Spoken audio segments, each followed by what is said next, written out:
हर आशंका को दरकिनार करके भारत ने 1 साल के भीतर ही एक नहीं बल्कि 2 made in India vaccine launch कर दी।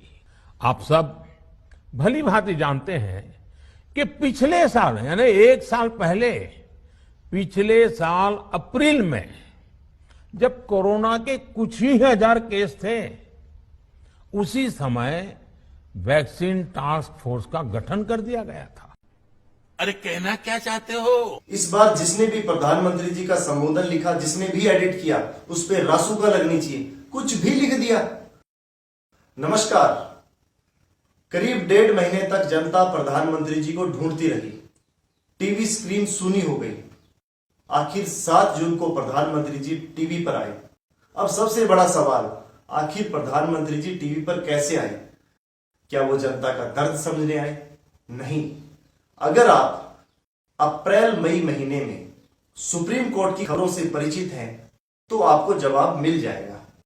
सुप्रीम कोर्ट ने पीएम को कैमरे के सामने आने को मजबूर किया। धन्यवाद देना चाहिए सुप्रीम कोर्ट को। कोर्ट ने एसजी तुषार मेहता के जरिए सरकार से सीधा पूछा, केंद्र और राज्यों के लिए वैक्सीनेशन के अलग अलग दाम क्यों हैं? आपका वैक्सीनेशन प्लान क्या है? कितना रुपया खर्च किया गया? 31 मई को सुप्रीम कोर्ट ने तल्ख टिप्पणी की, जागिए और देखिए देश में क्या हो रहा है।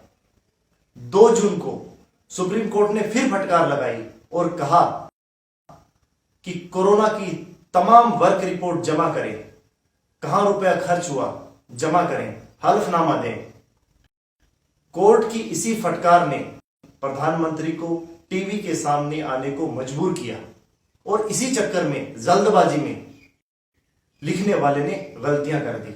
सबसे पहला पॉइंट, 1 जून को केंद्र सरकार ने यह निर्णय नहीं लिया था कि वह राज्यों को फ्री वैक्सीन देगा और राज्य कार्य करने के लिए स्वतंत्र होंगे, क्योंकि 2 जून को जब सुप्रीम कोर्ट ने फटकार लगाई थी तो वहां सरकार ने इस तरह की कोई भी रिपोर्ट पेश नहीं की कि वह राज्यों को फ्री वैक्सीन देने जा रहा है।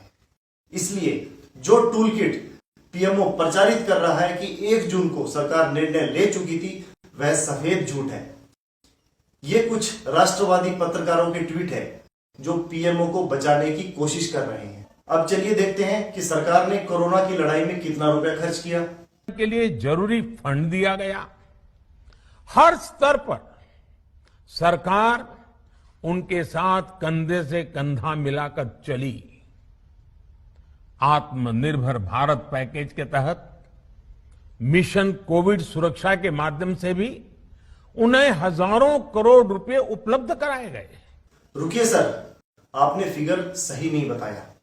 आपने कई हजार करोड़ रुपए का जिक्र किया है। 2 मई को सुप्रीम कोर्ट ने सरकार से पूछा था कि क्या रिसर्च एंड डेवलपमेंट के लिए कोई ग्रांट फंड दिया गया है, और सरकार ने 10 मई को कोर्ट में जो हलफनामा दिया उसमें साफ लिखा कि वैक्सीन कंपनियों को रिसर्च और प्रोडक्शन के लिए कोई सहायता नहीं दी गई।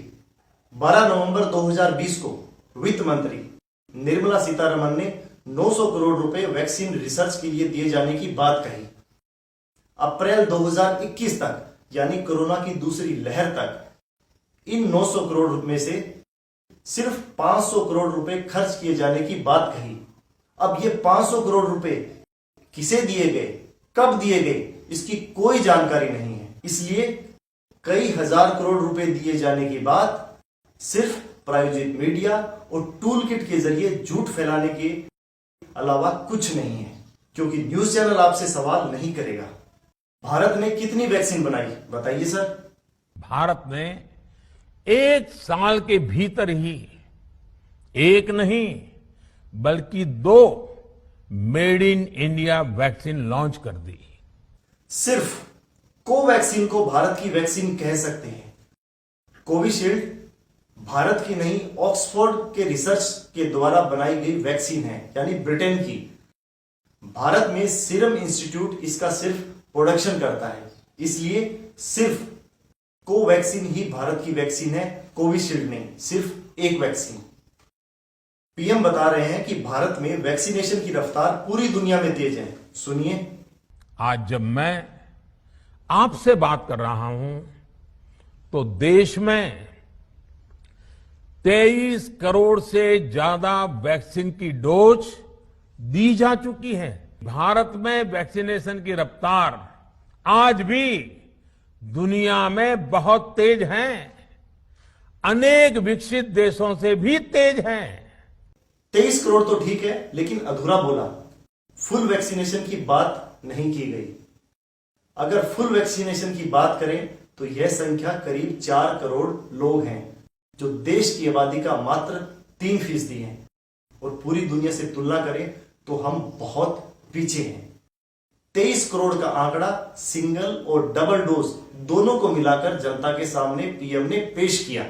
ऐसे कैसे हो सकता है कि पीएम अपने संबोधन में कांग्रेस को ना कोसे?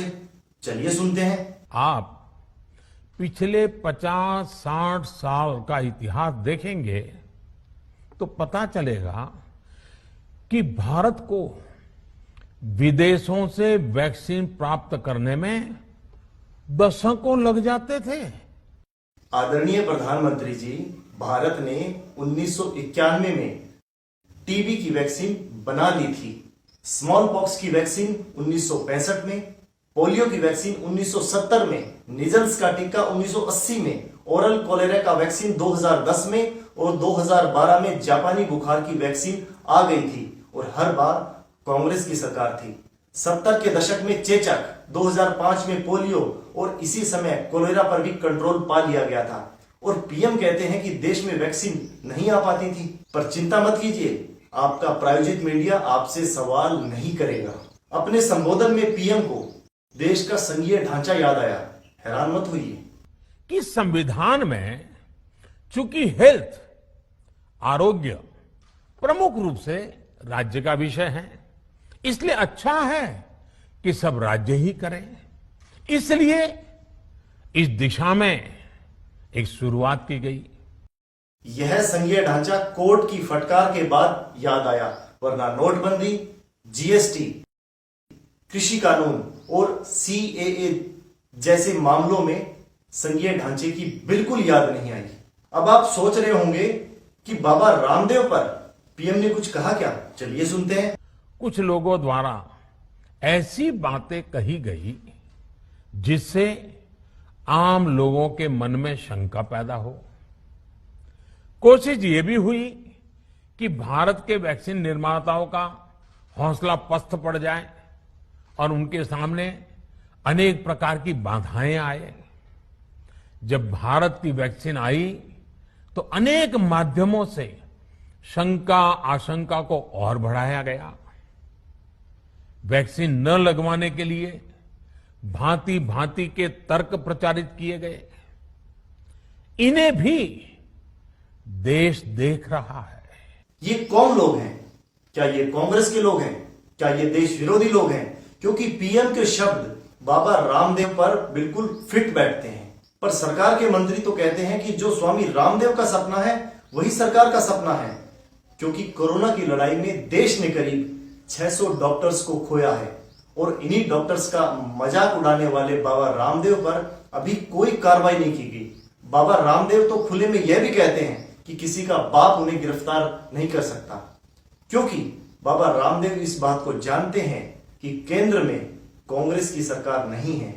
अब सरकार ने जो वैक्सीन नीति बनाई है उसकी बात राहुल गांधी पिछले 1 साल से करते आ रहे हैं, जैसे राज्यों को अधिकार देना, स्थानीय प्रशासन को निर्णय लेने की स्वतंत्रता, राज्यों को फ्री वैक्सीन देना और प्राइवेट हॉस्पिटल के लिए वैक्सीन का दाम निर्धारित करना। यानी जो सुझाव राहुल गांधी ने दिए थे वो अब लागू होने जा रहे हैं।